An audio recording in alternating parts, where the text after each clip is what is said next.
Seth Moulton is just the latest candidate to jump into a dizzyingly large Democratic field. As you know, we're committed to covering every 2020 Democrat in action between now and the New Hampshire primary. And late last week, Adam Reilly caught up with California Congressman Eric Swalwell just a few days after he made his presidential intentions official. It wasn't the best setup for a presidential pitch. A rainy Friday night right before Passover and Easter and right after the release of the Mueller report. Still, at Jeweltown Vineyards in Southampton, right across the border from Massachusetts, Eric Swalwell drew a capacity crowd.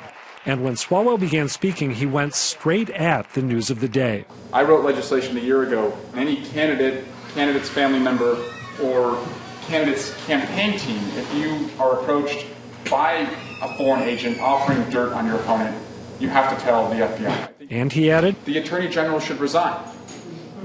He should resign. Because Swalwell said William Barr is acting like the president's lawyer, not the country's.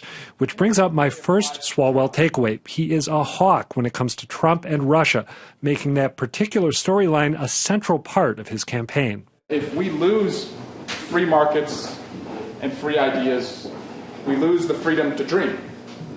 We look more like Russia, where only those on the top floor do well and everyone else gets the crumbs. So that's what's at stake. That's why I'm running for president. A second takeaway, Swalwell is strikingly aggressive on another topic that might seem politically risky, namely gun control. If we're going to get rid of the carnage that we see in mass shootings, we have to ban and buy back the 15 million assault weapons. With anyone who won't participate subject to prosecution. That might sound like a recipe for pulling anti-gun control voters to the polls in droves. But Swalwell says that after the success of pro-gun control candidates in 2018, he's decided the conventional wisdom on gun control is wrong. I'm convinced that this is not a divisive issue at all. That we're actually told it's a divisive issue as a tactic to keep us from doing anything about it. A tactic to make us negotiate down. Swalwell floated other policy ideas in Southampton, like offering Medicare to anyone who wants it and dropping the interest rate on student loans to zero. As he did, he repeated the same slogan over and over again. Go big, be bold, do good. Which brings me to my third and final Swalwell takeaway. The former prosecutor is an overtly moralistic politician, imbuing pretty much every point he makes with a very earnest sense of what he thinks is right and wrong. Afterward, as Swalwell met the press, I caught a glimpse of how he might respond when those convictions are questioned. And you also were asked specifically about how to win back some of those uneducated white male voters. I should have said this.